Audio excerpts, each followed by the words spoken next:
Good evening and welcome to the third in a series of forums with candidates for office for November 5th that is being brought to you by Cuyahoga Community College and The Citizen, shown on Spectrum, Verizon Fios, and ARMA, the Auburn Regional Media Access, as well as played on the college's radio station, WDWN 89.1.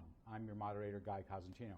On November 5th, voters in the 12th Legislative District for the Cuyahoga County Legislature will go to polls to pick someone new to represent them. We have two newcomers in the studio today to talk to you about why they're running and what their platforms are, because the incumbent Patrick Mahunick is adhering to the three-term limit and not seeking re-election. The 12th district covers the southeast section of the city of Auburn.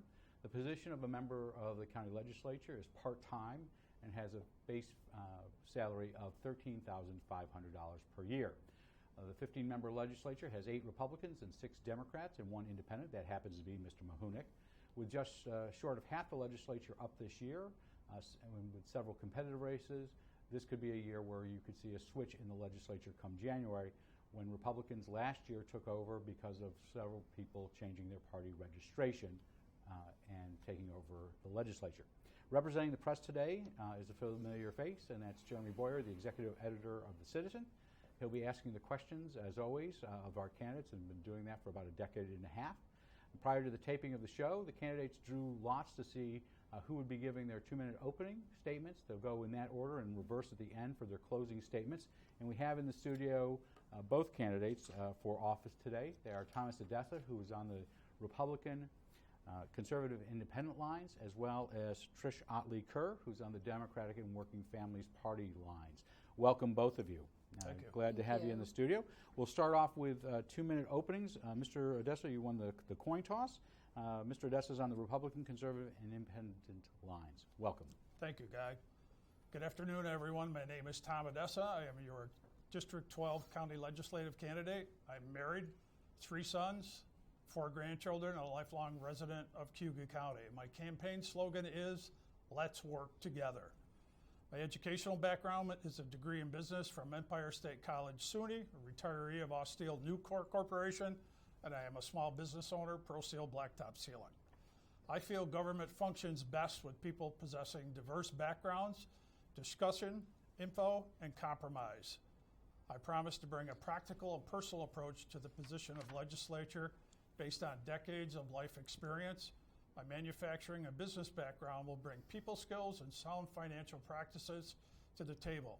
The county is a business, and the approach is that it should be the same as in our personal lives, although on a larger, more complex scale. I will work for common goals and devote the time necessary to the position. I don't believe in radical partisan politics, as those are counterproductive for everyone. The people of District 12, City of Auburn, and Cuyahoga County are above those types of behaviors. Cheap shots and derogatory comments do not expedite the daily process of government. Focusing on local issues is what is good for the people and will help us to provide the services for the people, pass responsible budgets, and frame county policies. Lastly, thank you to CCC for hosting us. Thank you, Tricia. I have enjoyed the campaign thus far, along with meeting your family. Thank you to Mr. Cosentino and Mr. Boyer. Thank you. Thank you, Mr. Odessa. We'll now hear from Trish Otley Kerr. She's on the Democratic and Working Families line. Welcome. Thank you, Guy. Well, I'm running to represent District 12 because I believe we deserve better and should expect more from county governance. This upcoming election is critically important and one where experience truly matters. Throughout my career in planning, community, and economic development, I've worked with elected officials and community leaders, regardless of political affiliation, to assess local needs, develop local solutions, and move projects forward. I view this candidacy as a natural extension of my life's work, and as your representative, will apply my knowledge and experiences to better serve District 12 residents and the people of Auburn and Cuyahoga County. As a native Auburnian, I remember the decades of decline in our city as businesses shut down and family and friends moved away.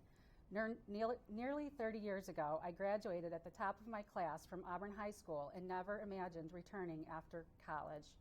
Family and opportunity brought me back, and there's nowhere I'd rather be than right here in the beautiful Finger Lakes region. As your representative, I will do all I can to ensure that children growing up here today know that they can stay or return to a community that is thriving with opportunity. Our population is declining, residents are aging, and poverty and taxes remain high. But our landscape is changing in really exciting ways. So many people are investing their time, energy, talent, and resources into creating a brighter future for Auburn and Cayuga County. When elected, I will support this momentum and the collaborative efforts underway to address important local issues. I will work with the full legislative body to develop a functional, forward-thinking structure that enhances county operations and keeps big-picture goals and priorities on the front burner. Thank you to the college and to Guy and to the Citizen for hosting this event, and for Tom for challenging me in this endeavor. Thank you. Thank you both. We'll now turn to Mr. Boyer. He can ask questions of either of you. If it's for both of you, we'll flip back and forth of who goes first. And if you have a rebuttal after your opponent has spoken, Kai, who is our timekeeper, will give you a minute. He'll hold up a sign at 30 seconds. Keep it up until he flips over to red, and I'll try to cut you off at that point. So, Mr. Boyer, welcome. All right. Well, thank you, and thank you both for coming today and answering some questions. Hopefully, we'll get through a lot of topics in the hour that we have. I'd like to start by going back to a decision the legislature made in late May, early June, and that was to terminate the administrator at the time, Justin Woods. It was the fifth administrator that had basically stepped down or been let go in county government in about a decade. And when the decision came out, I believe you were both well into the race as far as being declared candidates, so I assume you were curious about what went on there and have done some research. So I'd like to start with the question of, did you support that decision to terminate Mr. Woods? Why or why not? Okay, you'll have 2 minutes each. We'll start with Mr. Odessa, and we'll work our way back and forth. I do support that position, or that decision. There's been a number of county administrators, and I would call that similar to a revolving door. They've had abrasive personalities, haven't made good decisions. A lot of it has been micromanaging, and I'm totally in favor of a county executive style of government for a couple of reasons. Primarily, they're elected by the people. The people make the choice, and then later on, if they don't like the job that this person is doing, he's voted out. The biggest thing is the county executive gives us a voice in Albany. With a county administrator right now, we don't have that voice. County executive has that voice. The governor will sit down with them. That gives Cayuga County more power. So I'm totally in favor of a county executive. And we only need to look to Onondaga County for an example of how well that works. Okay, thank you. Ms. Kerr, you have 2 minutes on this issue of the dismissal of Justin Woods. Okay, thank you, Guy. Since announcing my candidacy, I've tried to go to as many legislative meetings and committee meetings as I possibly can, with the exception of this last month. I've been out on the doors almost every single night. So I do know, like, leading up to that decision, that there were tensions between the administrator and the legislature. I was not expecting that termination. It came as a shock to me, as I think it did to the general public.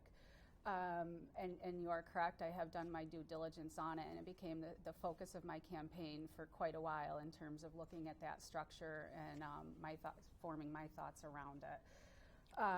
I did not support termination without cause. I think it came with a huge price for the taxpayers of this community, and I would have personally liked to see the relationship either managed or cause pursued. I also think that given the history with this community and the county, that we can't expect to put a leadership position in place at the top that is that complex without some formal process for implementation and evaluation to make sure that it's working and that the lines of communication and authority are clear. I don't think there's any consensus within our county on this issue. I've talked to a lot of different people, and there's a lot of different opinions. I believe that the structure that we have in place for Cayuga County government has to enhance county operations and big picture planning, as well as discussion between legislators and department heads on important issues. So I did not support the way that went down. Obviously, it's a personnel issue, so I'm not privy to the details of it, but I would have liked to have seen it managed or cause determined. Right, and to to kind of follow up to your comments for both of you, when you talk about the decision to fire without cause, that essentially triggered $150,000 contract buyout that Mr. Woods received, whereas if they had said there was cause for this termination, then they wouldn't be on the hook for that money. Obviously, they could be opening themselves up to litigation from Mr. Woods. So I'm just curious, you stated your position, Mr. Odessa. How did you feel about how the actual termination was handled, the decision to do it in I that wasn't manner? privy to all the details of how that went down. So in that regard, I have to trust the legislators with that decision. Is there a possibility there might have been some agendas in there? Absolutely. You always have that when you have a group of people. From having some supervisory experience, there's always things behind the scene that are not made public, even within a private corporation. So at this time, I would have to say I support that, and it appears to be in the best interest of the county. Ms. Kerr, we'll give you 1 minute also, just if you want to follow up, just so we're fair on time. Sure, absolutely. I agree with Tom in that neither one of us as members of the public are privy to what was going on behind the scenes. But if there was reason enough to terminate with that cost to the taxpayers, then cause should have been pursued, in my opinion. There's been enough. I've had enough conversations to know that there are things that could have been looked at and pursued in that respect. Ms. Kerr, sorry, I out of old habit keep saying Otley, but Mr. Odessa was clear, I think, on his support of moving towards an elected executive form of government. It could be a decision that the next legislature will have to make pretty soon. So do you support trying to go back to administrator and making it work, pursuing executive, or going back to the old form, which was a chairman being the day-to-day CEO? Do you have a preference for one of those? I have an evolving understanding of what I think is going to work well for our county, I would say. My concern with an elected official is within an environment where there's already divisive politics at the county level, to invite additional politics at the highest level into that mix, I don't think is going to be, it wouldn't be my preference for an option. My other concern with the elected is that, I'm a first-time candidate for office, and I can tell you the amount of time that I've spent campaigning, researching, door knocking, meeting people is extensive. And I would want whoever's in charge of our government to be managing the government, not managing their campaign. So my concern is just the time and energy needed to invest in that type of structure from one year to the next. Mr. Odessa, I'm going to give you the same time as well on this issue of the form of government. I also agree partially with Tricia on that, but there's a possibility that maybe the current legislators could explore, and the new legislators that come into office, they could want a fact-finding tour and go to 2 or 3 different counties and speak to the various leaders of other counties and do a little comparison shopping, so to speak. Counties that have a county administrator, see if we want to continue along those lines, or once again go back to Onondaga County or other counties that have been very, very successful for decades with a county executive style of government, and then take that information, and like I said in my opening statement, you need good information. Doesn't matter which one of us is elected to office, we're going to take the best information we can and make decisions with it, and I think the legislature could do that by doing a little comparison shopping on that topic. Did you wish to respond? I do. You get 1 minute. Thanks. I am always in favor of looking at what works elsewhere and reaching out to other communities to find out best practices and things like that. I'm actually in favor at this point of some kind of a transitional or interim situation at the county government level until we work through those questions and those details. I think this decision is a really important one to make, and I think we need to look into it. And I'm not ruling out the strong manager, but with key staff around that position. When you say interim transition, do you mean hiring an interim administrator to kind of just keep things moving along while you do that work of In research? either an interim administrator or within the context of the current structure with the chair, but with key high-level professional staff to do the actual work that's needed. I would be in favor of somebody that was in charge as almost like an operations manager. Yeah. Lloyd has been functioning without much authority, but somewhat in that role, and somebody in charge of strategic initiatives as well. Well, and you bring up Lloyd Hoskins, who's sort of the uncompensated interim day-to-day head person at county government, along with the chair. How do you both feel about how we are running right now as a county in the absence of the administrator? Do you think things are okay to go along like this for a good long while, or do we need to either make a quick decision on what form of government to take, or, as you said, go to some kind of Want to go interim? first? So That's not my let's take job. a step back first.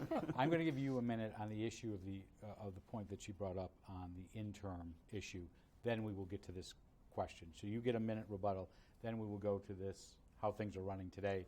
I would agree with Trish on that. Select somebody, maybe Lloyd Hoskins, or put together 2 or 3 people. Sometimes 2 heads are better than 1. 2 or 3 people to have someone in the interim, but with the understanding, there's a time limit.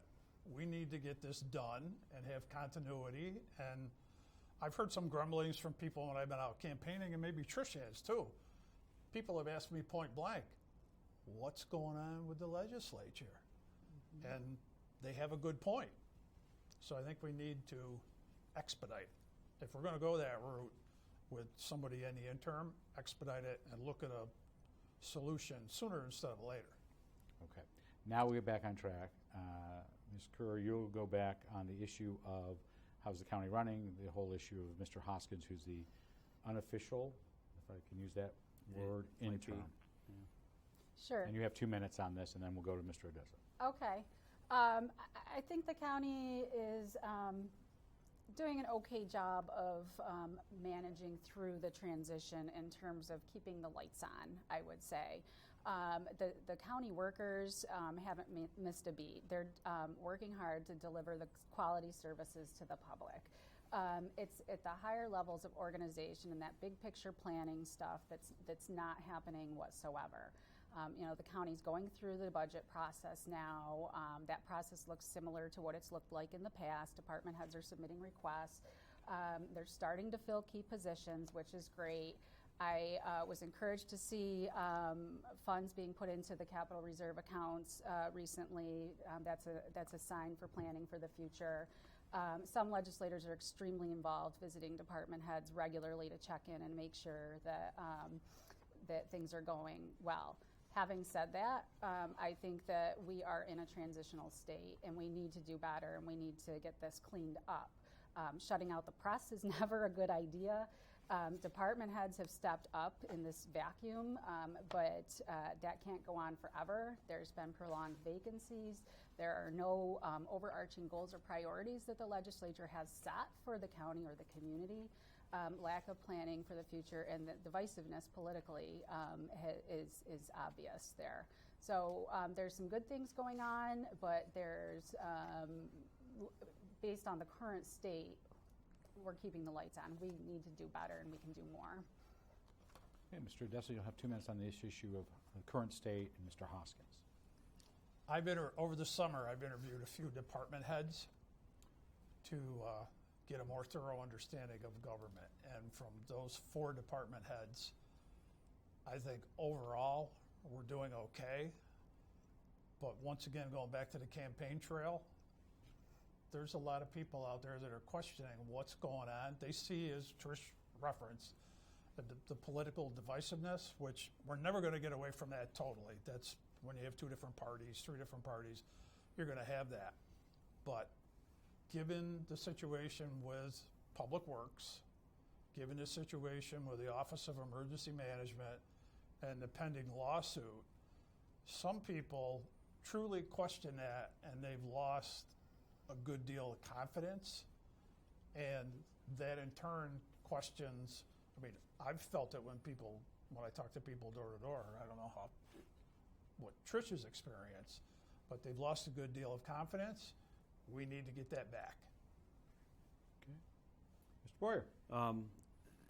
If you're able to win this election and you get in there in 2020, you're bound to hear from constituents who have a specific complaint about something with county government, or even possibly county employees who have a specific complaint with their boss, perhaps.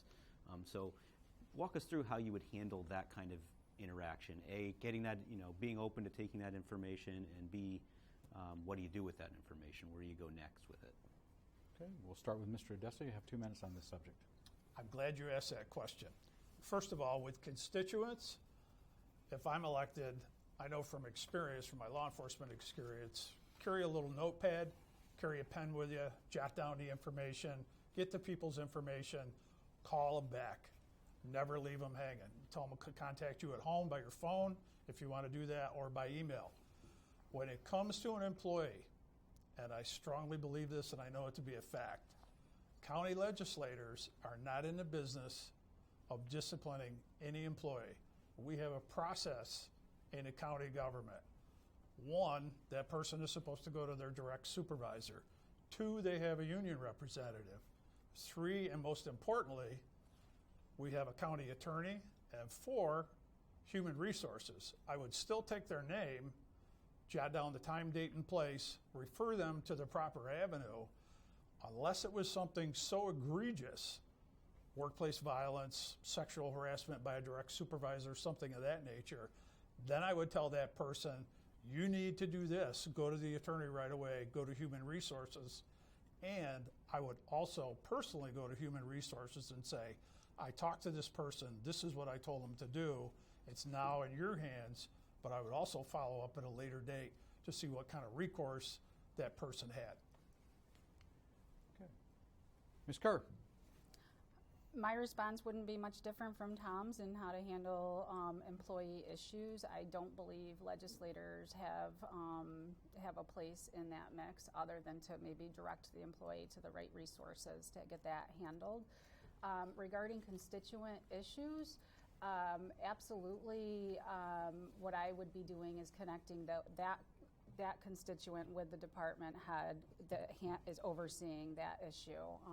And I have done that already while I'm out on the doors. I've had district residents raise questions and issues with me, concerns about all kinds of things. So I've reached out to county staff and city staff to connect them and get answers. So I think that's important. We have to understand the landscape and where to go and who the players are to help district residents get their issues addressed.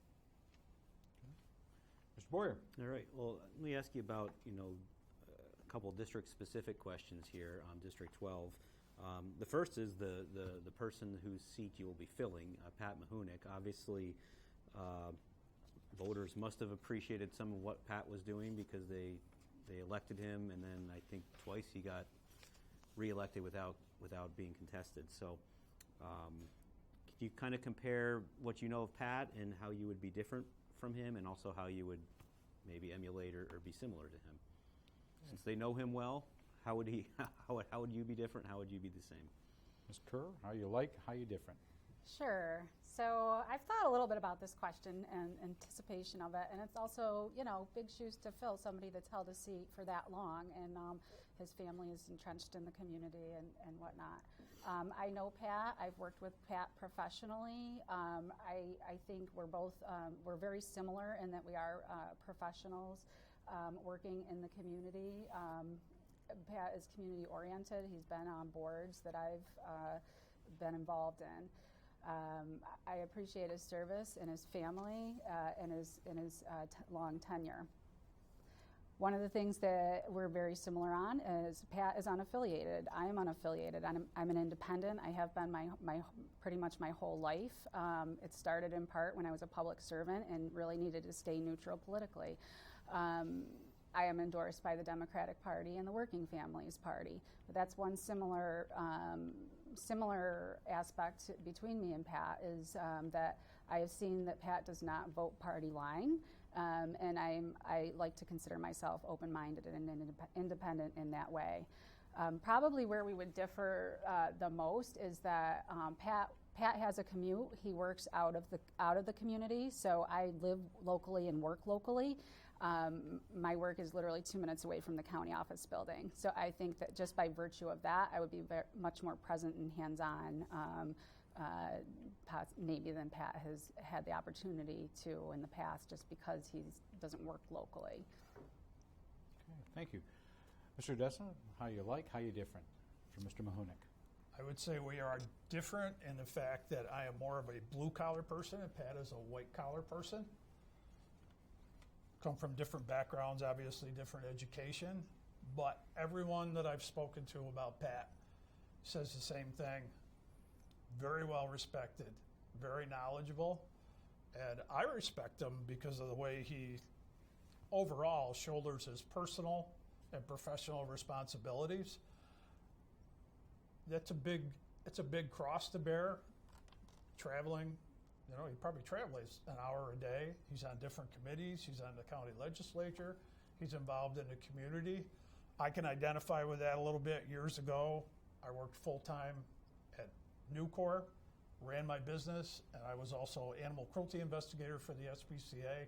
So we're a little bit alike in that regard. We have a lot going on. But overall, he's a great guy. He's a steady Eddie. Good people. Okay, thank you. Do you have anything to follow up? No? All right. Mr. Boyer. And the second question in the district is really open-ended. I mean, what are some things that you think county government can do to best serve District 12? And maybe that's something you're hearing just out going door to door from residents, but what are things that perhaps are District 12 specific that you think county needs to really get into? Mr. Dessa, you have 2 minutes on this. I haven't given a lot of thought to that, to be honest with you, but I would like to see a little more or a lot more brick and mortar stores in District 12. There's probably a little mom and pop thing and hair salons, but I remember when my first home was on Augusta Street. We had Delaney's Grocery. That was a social gathering place. There's less and less of that now. I'd like to see more businesses come back, like in the little plaza down there where the drugstore is on Owasco Street. There's some vacant places there. I'd like to work with Economic Development Agency or CETA to see if we could get its small businesses in there. We don't need big businesses with lots of employees. We could do with 5, 10, 15 employees. That adds to the tax base.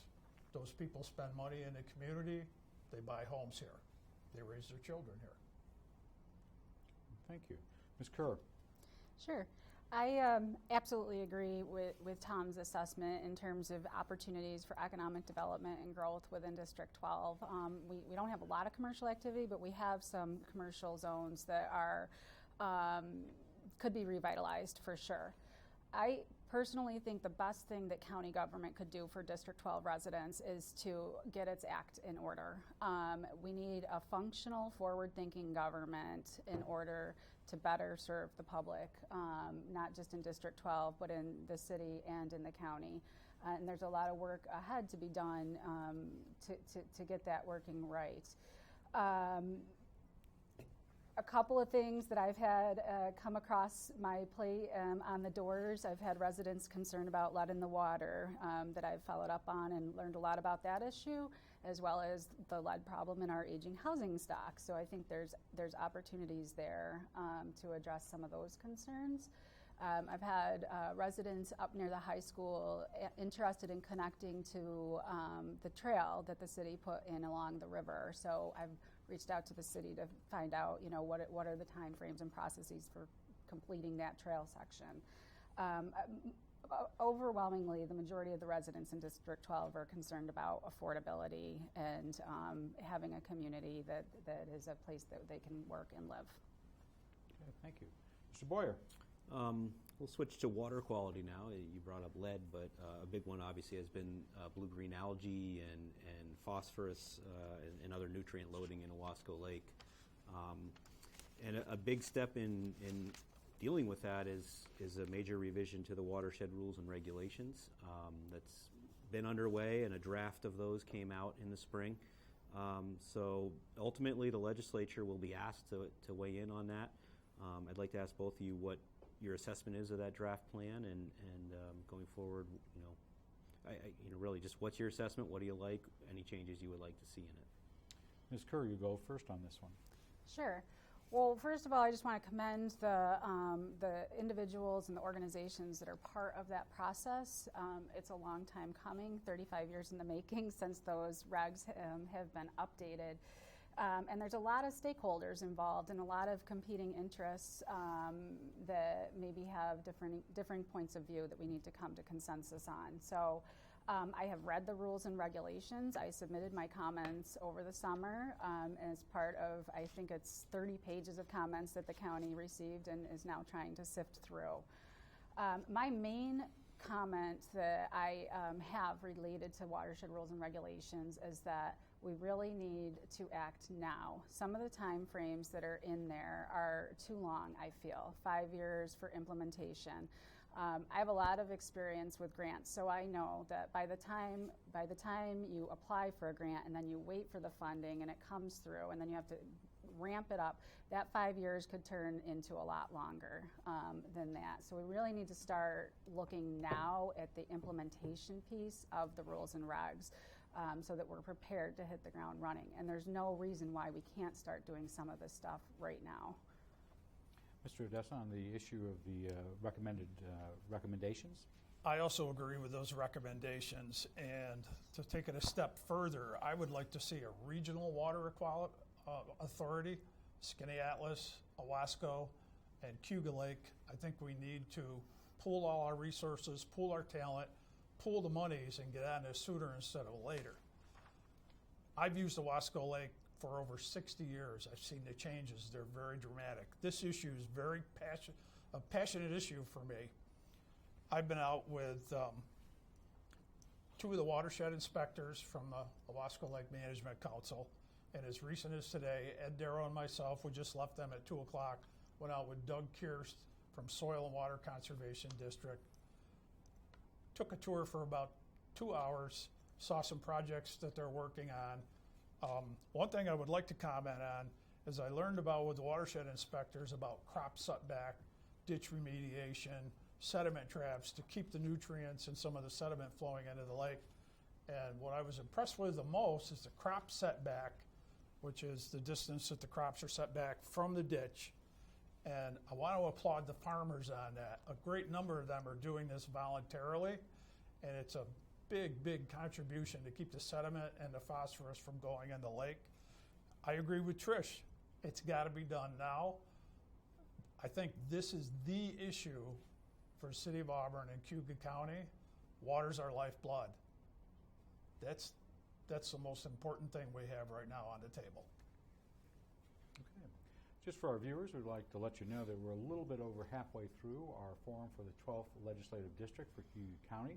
This is for an open seat. The current incumbent, Legislator Patrick Mahunick, has decided not to seek a third term. We are delighted to have in the studio with us today Thomas Odessa, who is on the Republican, Conservative, and Independent lines, and Trish Otley Kerr, who's on the Democratic and Working Families Party line. They're being asked questions by the executive editor of The Citizen, Jeremy Boyer. Mr. Boyer. All right. Let me ask you about another big document, and assume you've read every word in it. That's the CGR report that came out in 2018. That was a $75,000 consulting study done to evaluate county government and how it was operating, and it was 100 pages of recommendations on things that the county could do differently. The question, especially given where we're at with the administrator position, is that document still relevant and useful? And that's really my question for both of you: is how should that report be used, if at all, and in what ways would you like to see it used? Okay. This is for both of you. Mr. Odessa, the CGR report. The part of that report that I would like to touch on, I'm probably the most passionate about, familiar with, is shared services. One instance, one issue we could use is when we have major purchases for huge pieces of equipment like milling machines for the road, I would suggest we lease those. We could share them with the various towns. It wouldn't be such a huge expenditure. Another area would be to, if we have to buy equipment, buy salt and buy the equipment and combine with other counties. Maybe combine with Onondaga County or Wayne County, Seneca County, Tompkins, Cortland to have more buying power. And I would like to see the county partner with the towns and the school district for services and consumables. There's got to be a way there someplace that we can explore, more than one way, explore to save money. And that's the bottom line. We need to be more fiscally responsible. Okay. Thank you, Mr. Odessa. Ms. Kerr, on the issue of is the CGR report still viable? Sure. Just to piggyback on what Tom said, definitely shared services. I think there's a huge opportunity there, especially with shared purchasing. And our new purchasing director has a lot of experience with that. So I think we've got some opportunities on the horizon that we're working on, and things he's actually already done to save the county money. Regarding CGR, my background's in planning. So I can say that plans are, first of all, a lot of plans just sit on the shelf and nothing ever happens to them. Plans are not meant to be prescriptive. They're recommendations. And so they're a snapshot in time of the people that were there working on the plan and the community members that showed up to provide their input. Plans aren't meant to be taken literally immediately to implementation. These recommendations that are made in the CGR report should be evaluated on their own merit as we're moving forward with them. There are a lot of things that have come out of the CGR report that are accomplishments. We have an IT needs assessment now. We have a new website. We have a purchasing director. And we have a salary compensation study underway. There's some failures. The DPW, the administrator position, these things I did not roll out successfully, so we need to look at them. But there's a lot to be done in the CGR report still, and I refer to it all the time when I'm thinking through issues here. There's recommendations for capital planning. There's recommendations for centralized purchasing, establishment of an IT task force to push forward all of the IT needs of the county, facilities reorganization, and communication at the county level out to the public. So there's lots of recommendations still worthy of consideration in the CGR report, and I think we need to keep it close at hand as we move forward through this period of transition. Thank you. Did you have anything? Okay, Mr. Boyer. You referenced that DPW recommendation that did roll forward, where they combined 4 departments under one department head, and pretty soon after that, it kind of unraveled when that department head stepped down and shortly after firing their deputy. So there's been discussion at the legislature. Oh, did this fail, or is this something we should try to stick with and find a new DPW director and move forward with this merged department? So what are your thoughts on that particular issue of DPW and whether we keep that or break it back up like it used to be? We'll start with Ms. Kerr. Well, DPW, we used to have a DPW at the county years ago, and it was dismantled and broken out into different departments. I don't know if there's been any attempt to go back and talk to the individuals that were there and involved at the time. They're still around. George Wethy is still around, not with the county now, but with the city. And there's other staff that went through that transition as well. So part of what I would do is do some investigation and talk to the folks that have gone through the different structures of DPW to get their input. The DPW has been around for 6 months maybe, so it's not really enough time to see is it working or is it not working. But because we're at the situation where we're at now, my personal opinion is that it just adds an upper layer of management that is really expensive, that the taxpayers can't afford. If you look at the CGR report and the analysis that they've done across counties, there were only 2 that had all of those different departments combined together. There's a lot of different structures and options out there. When I worked for the county, I worked not under a combined DPW. When I was in planning, we had George Wethy at Highway, and we had Gary Duckett at Parks and Trails. These department heads operated very efficiently. They knew the scope of their work. They collaborated when they needed to. The current structure that was not developed according to the recommendations of the CGR report. At the last minute, they threw in a deputy director at a very high salary and forewent funding for key actual work on the ground workers. So I'm not in favor of the structure at this point. Okay, Mr. Dessa, the issue of DPW and what to do with it, or not I would do like with to see it go back to the system that we had before. Potentially have first line supervisors or even general supervisors report to an overseer department head, and explore what Trish was talking about, one combined department. Explore that more, get more models on that, and see how that's going to work before we jump into that and pursue that avenue. Anything to follow up? Mr. Foyer.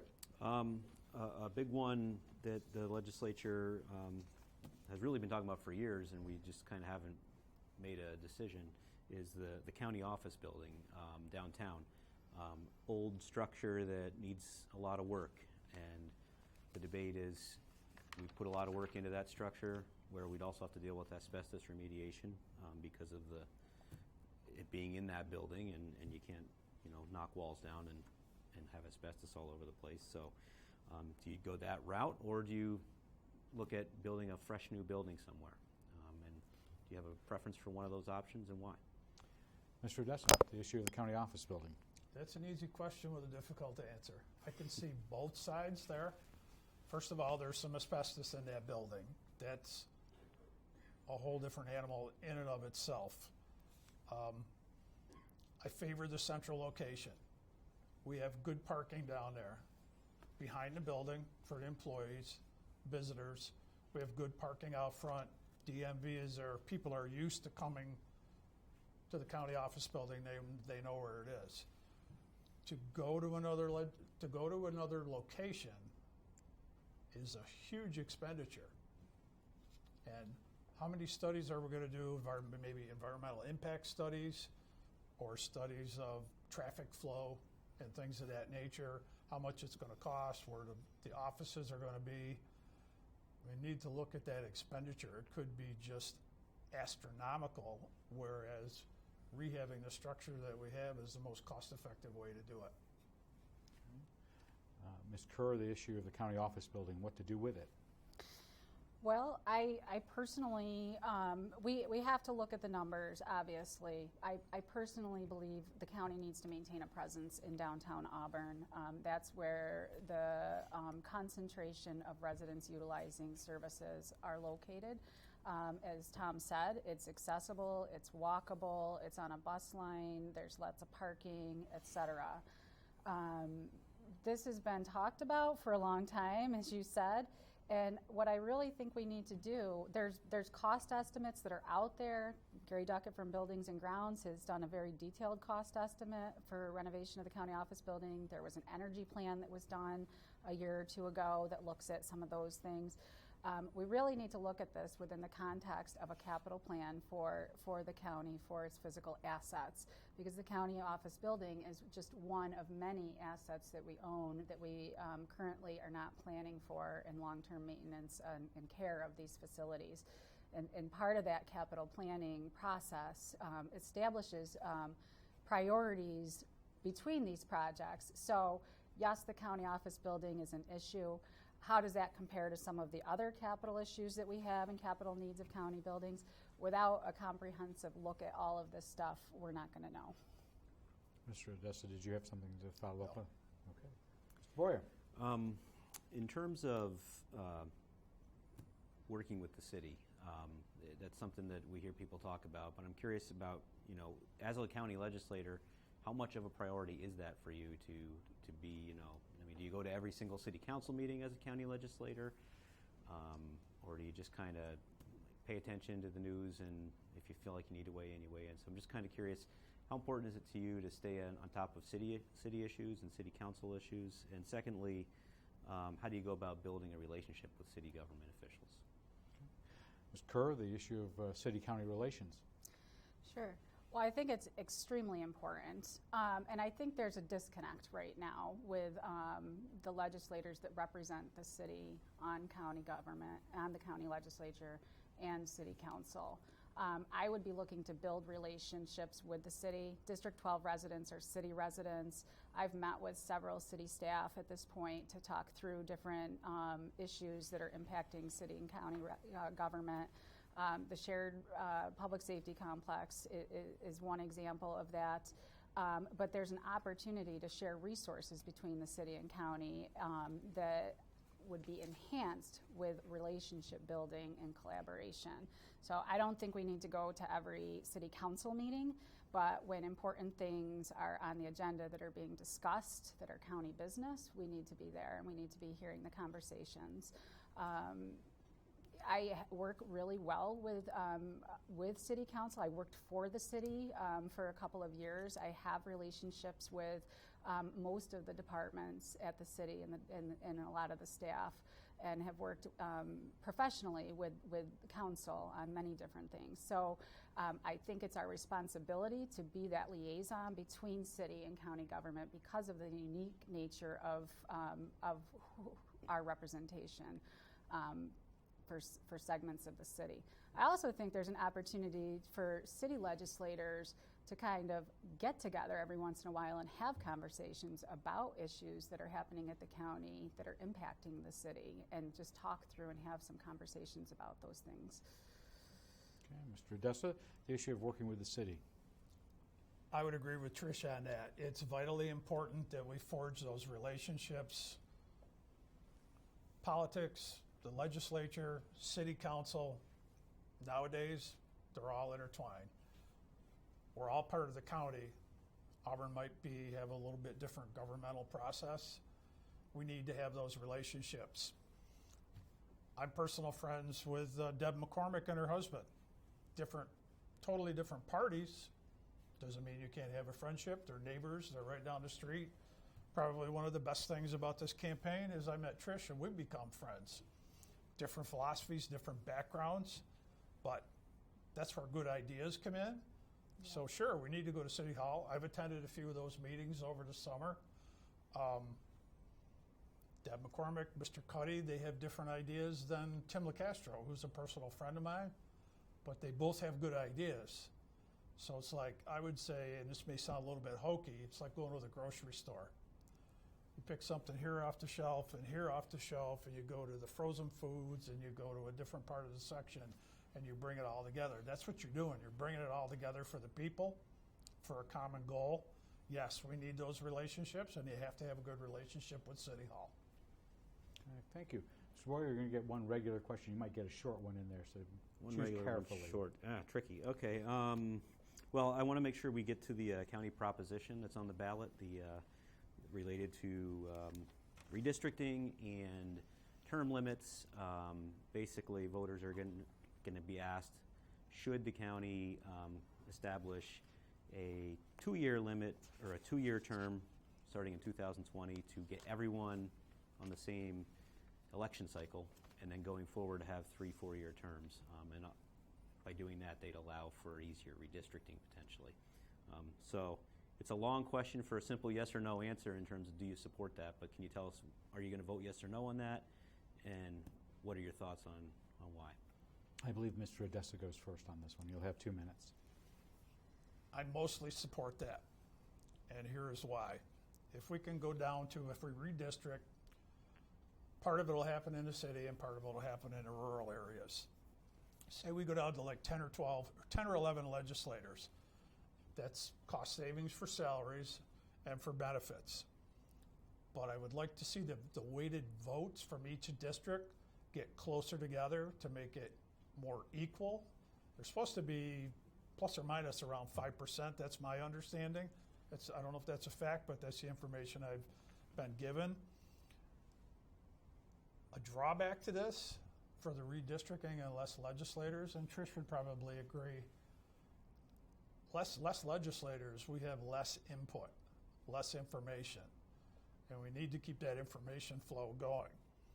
However, the plus side is when these districts, mostly out in a rural area, some people are worried that these townships, or these, towns, might be split, so they have 2 representatives. That's a plus. You have 2 people representing you for the same town, so that's a benefit. Thank you. Ms. Kerr, this issue of the referendum that's on the ballot this month. I'm absolutely in favor of it. Tom and I are running for the district in the county with I believe it's the least amount of weighted vote. So whoever's elected will have the least power on the legislature currently under the current system. Compare that to the person with the highest is more than double. Their vote is weighted more than double what District 12's vote is. I believe in one person, one vote, and I would definitely support that.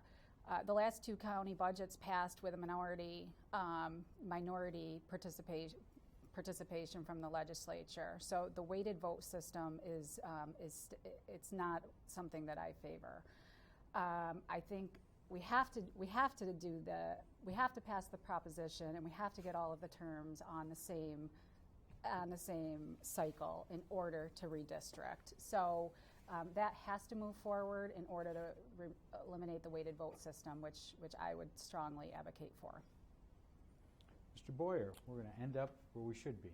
Last question, with Ms. Kerr going first. Okay.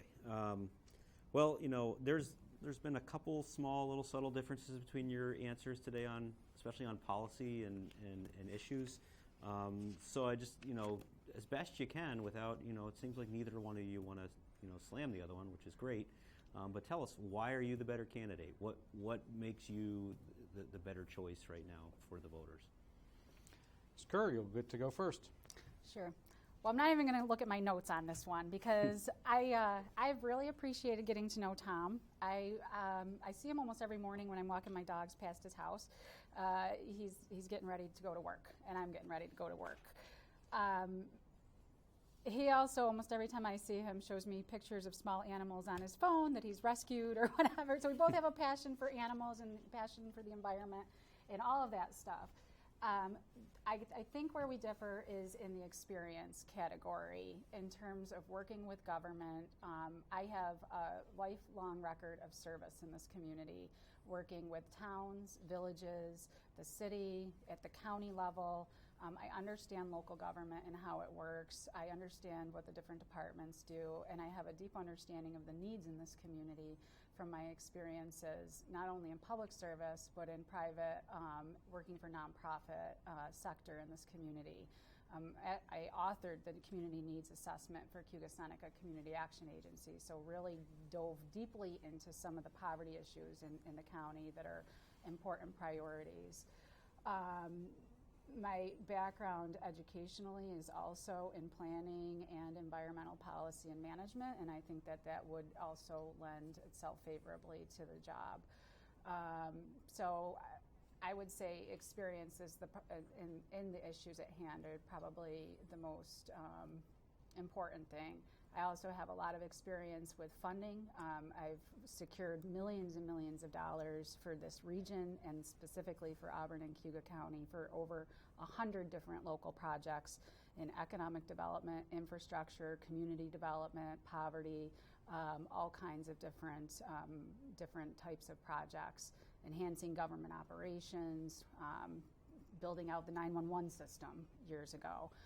So just that's the difference, I would say, between us that is important. Okay. Mr. Odessa, the issue of what's the difference?